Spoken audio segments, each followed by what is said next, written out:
د حکومت اخرنی کال دی او اخرنی کال کې چې کومه میوه حکومت یا فصل حکومت کرلی وي نو د هغې نه هغه فصل اخلي نو دا اخرنی کال دی زموږ د دې ټینیور او څنګه چې عاطف خان وویل انشاءالله را روان ټینیور به هم د پاکستان تحریک انصاف وي. زه د مردان د خلکو ډېر شکریا ادا کوم او زما سره خپله ذاتي مینه هم ډېره ده. د هغې دوه وجوهات دي. یو مردان کې ما وخت تیر کړی 3 کاله زما والد صاحب دلته پاتې دی، یو هغه مینه. دویمه چې کله د سوات خلک آی ډي پیز شول او تاسو خلکو چې کوم عزت هغو ته ورکړی او خپلو حجرې کورونه مو ورته خالي کړي نو زما ستاسو دپاره زما په زړه کې ډېره مینه ده نو زه ستاسو شکریا ادا کوم.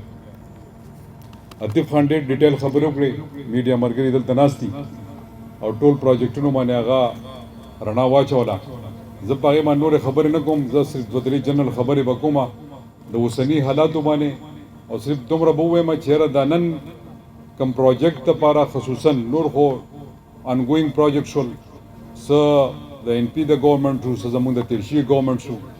خو هغې ته چې څومره فنډ زموږ حکومتونو ورکړی دی نو دا مخکینو حکومتونو نه دی ورکړی. یو حکومت راځي هغه پروجیکټ انیشیټ کوي او بل په خپل دور کې هغه کمپلیټ کړي، ځکه چې د سرکار دومره کیپیسټي نه چې هغه په خپل ټایم کې پروجیکټ کمپلیټ کړي. خو بهرحال زړو پروجیکټو نن مونږه اناګوریشن وکړو، د نوي پروجیکټ نن ګراوند بریکینګ وشو انشاءالله. دا تقریبا د کے پی سی پر 2 کال پروجیکټ دی، 3 کال کې به دا پروجیکټ کمپلیټ کیږي او دا فل فنډډ دی. خو زه عاطف خان په دې کې یو دغه کوم هغه 11 ارب روپو یا دا 14 ارب روپو پروجیکټ دی نن چې مونږه پرانست دلته وکړو. پای کې ټول ډیټیل باندې زه نه ځم، سیوریج پلانټس دي پکې، واټر سپلای اسکیم دي پکې، پارکس اپګریډیشنز دي پکې، مختلف د هغې دغه دي. زه کوارټ ته تللی وم، په کوارټ کې دوی یو سکیم ور اچولی وومن امپاورمنټ حوالې سره چې په هغې کې به د فیمیلز چې کوم زمونږ خویندې دي میندې دي د هغو دپاره به بازار جوړېږي، دوکاندار به پکې هم زنانې، خریدار به پکې هم زنانې. نو دوی ته ما ووایي چې یاره دا ټول صوبې ته ایکسټینډ کړي. نو کوارټ کې هدو ور اچولی دی، نور چې کوم ډویژنل هیډ کوارټرز دي دا کم نن چې پراپرلی مونږ اناګوریشن وکړو د ګراوند بریکینګ کے پی سی کم چې خیبر پختونخوا سټي انفراسټرکچر پروجیکټ دی، دې کې ما دا تاسو هم ور واچوئ چې هغه په مردان کې وي،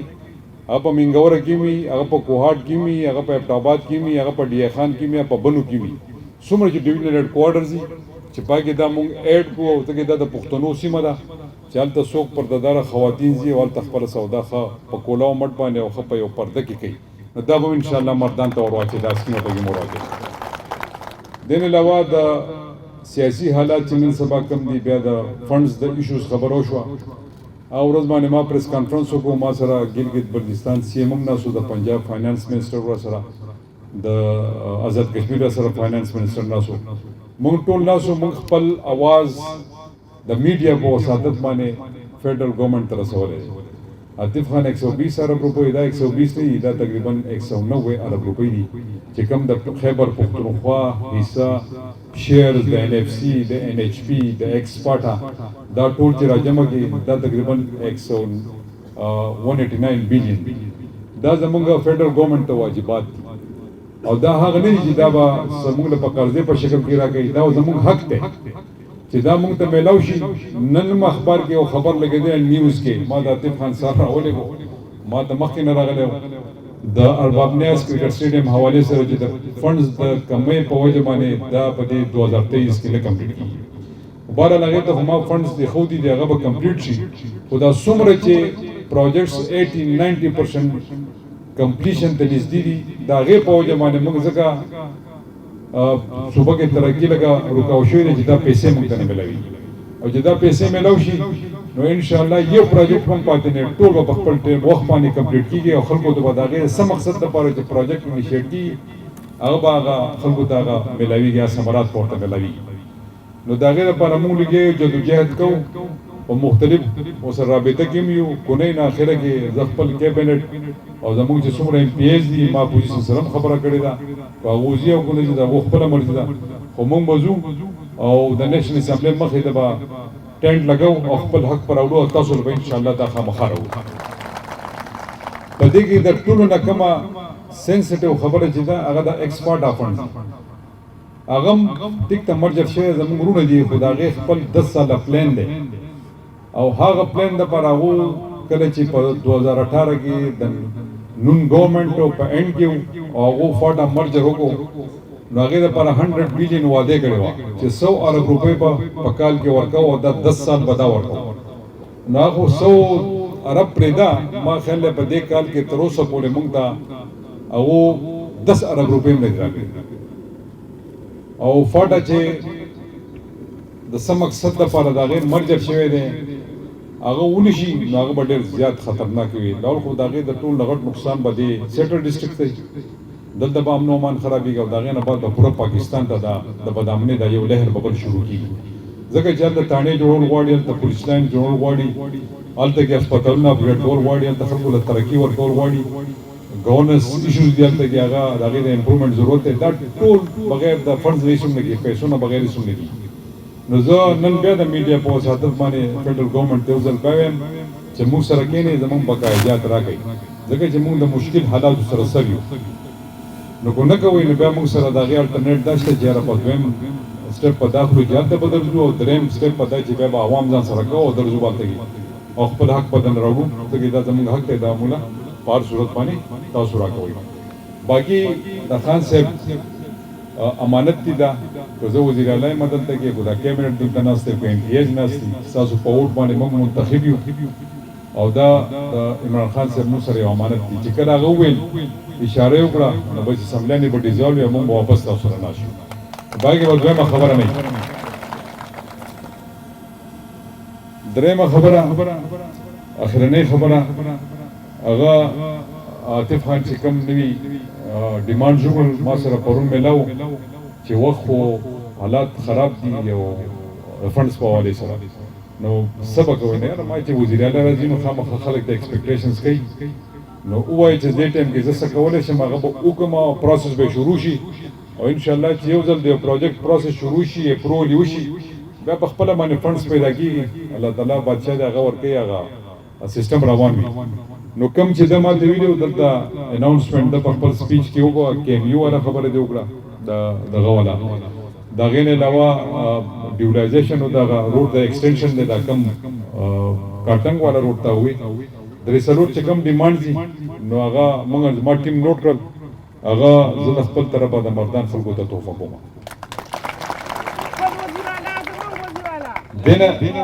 مهرباني دې نه علاوه دلته کې علي محمد خان ما ته دا چا کې خو علي محمد خان دلته کې هغه باندې بیا ډسکشن کوو د جلاله په دغه باندې یو لینک په موږ سواد موټر وې ته ورکو د تیر کال منظوري کړو 10 کروڑ تاسو سروې لپاره اپروو کړی دغه فیزیبিলিټی شوی دا روډ فیزیبل دی پښتونخوا های وې اتھارټي هغه فیزیبিলিټی کړی و نو ان شاء الله هغه به ډیر زر ټینډر هم شي او امید لرو چې موږ کوشش کوو چې څومره وخت زموږ پاتې دی وخت کم از کم دغه ټینډر وشي کم از کم بګای د دو یو غټه مطالبه ده ما خیال دی چې هغه د مردان پارلیمنټریانز او تاسو کېنئ او په هغې باندې ډیسیژن وکړئ چې یاره دا کول دي که نه کول دي زما خیال دی چې تاسو دا خپله کې ډیسایډ کړئ خو داسې زه اناونس کړم داسې نه چې تاسو دلته مفت ګریوان شئ نو ښه خبره ده چې تاسو خپلو کې کېنئ او د دې ګران نه ده فیزیبیلیټي به وکړو اناونسمنټ د هغه ما ته ګران نه ده زه به وکړم هغسې نه وکړم څه خبره نه نو دا یو مطالبه ستاسو دا ده بله مطالبه چې دا لوندخوړ روډ حوالې سره هغې کې د فنډز کمی دی نو هغې له به انشاءالله څه لږې ډېرې پیسې زه ګورم نو هغې کې به د مردان حصه وي ستاسو حصه به پکې وشي چې څومره هم پیسې پیدا شي هغه باقاعده تاسو د هغې دغه وکړي د دو مطالبه دا ده زه به صرف ذکر وکړم دو چېرې په مردان کې یو بل ډسټرکټ پکار دی د تخبایي په حوالې سره خوا به دو خپل دغه کوي مشاورت پکې خپل وکړي د هغې نه بعد چې دوی څنګه جوړ کړه هغې مطابق به بیا فیصلې کوو په اخره کې زه ستاسو ډېر وخت نه لمه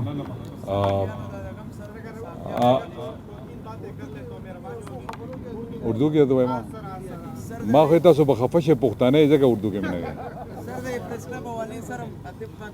عاطف خان تاسو ووایئ ہاں ٹھیک ده صحیح ده هغه ٹھیک صحیح ده ستاسو د فنډز والا څومره شو دي ان شاء الله به زری ځاو کوم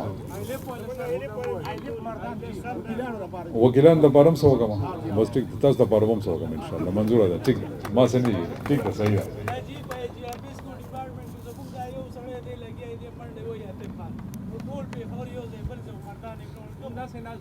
اللہ بخیر کی انشاءاللہ اللہ تعالیٰ بخیر کی. اچھا چلو میں اردو میں آخر میں ان کے لیے میڈیا کے لیے ایک دو باتیں کر لیتا ہوں. دیکھیں آج کا جو وزٹ تھا وہ تو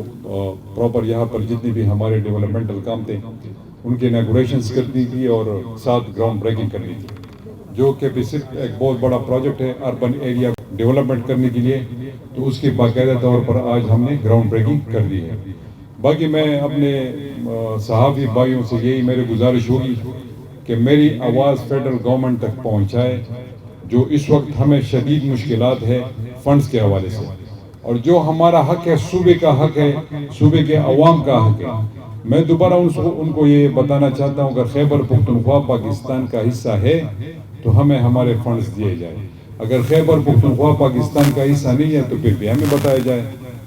تو میری آپ سے گزارش ہے میڈیا کے دوستوں سے کہ میری یہ بات ان تک پہنچا دے, جو 189 بلین کے بقایا جات ہے وہ ہمیں ہینڈ اوور کرے, ہمیں دے دے. 18 امینڈمنٹ کے بعد ہر صوبے کا اپنا حق ہے, اس کے مطابق اس کو حق ملنا چاہیے. جو NFC شیئر میں ہمارا حصہ ہے وہ ہمیں دے دے, جو ایکسپارٹا قبائلی علاقہ جات کے فنڈز ہے وہ ہمیں پرووائڈ کرے, تاکہ جو ترقی یہاں پر ہو رہی ہے خیبر پختونخوا میں اس میں رکاوٹ نہ آئے, اور یہ لوگوں کا حق ہے. اور جس طرح ہمارے اور انویسٹمنٹ ہے لوگوں کے اوپر, ہیلتھ کارڈ کی مد میں, ایجوکیشن کارڈ کی مد میں, اور کسان کارڈ کی مد میں, ایک جو اور بھی ہمارا بہت بڑا پروجیکٹ تھا جو ہم شروع نہیں کروا سکے وہ انصاف فوڈ کارڈ تھا. اس کی وجہ یہ ہے کہ چونکہ ہمارے پاس فنڈز کی شارٹیج ہے اس لیے ہم شروع نہیں کروا سکے, لیکن وہ عام اور غریب آدمی کے لیے ایک تحفہ تھا جس میں ان کو فنڈز پیسے مل لیتے جنہوں نے ان پہ اپنے فوڈز کی خوراک کی ضروریات پوری کرنی تھی. تو بدقسمتی سے ہم وہ شروع نہیں کرا سکے. سب اپروڈ اس کے ہو چکے ہیں, سب کچھ تیار ہے, لیکن فنڈز کی کمی کی وجہ سے ہم شروع نہیں کروا سکتے. باقی گندم پہ ہم سبسڈی دے رہے ہیں اپنے لوگوں کو, اس کے لیے بھی ہمیں پیسے درکار ہوں گے, کیونکہ فوڈ باسکٹ آپ کو پتہ ہے کہ خیبر پختونخوا میں ہمارے پاس کمی ہے. گندم پہ ہم ڈیپینڈنٹ ہیں دوسرے صوبوں پہ یا پاسکو سے ہم امپورٹ کرواتے ہیں. تو ان چیزوں کے لیے ہمیں پیسے چاہیے. میں دوبارہ وان کرتا ہوں ہمیں ہمارے پیسے دیے جائے, نہیں دیں گے تو ہم آپ کے پاس آئیں گے اور دھرنا دیں گے. اپنے لوگوں کا جو حق ہے وہ اگر وہ کہتے ہیں نا اگر گھی سیدھی انگلی سے نہ نکلے تو پھر آپ کو انگلی ٹیڑھی کرنی پڑتی ہے. تو ایسا نہ ہو کہ ہمیں اس پر نہ پہنچائیں. تو آخر میں آپ سب مردان کے بھائیوں کو دوستوں کا شکریہ ادا کرتا ہوں. شکریہ. پاکستان زندہ باد.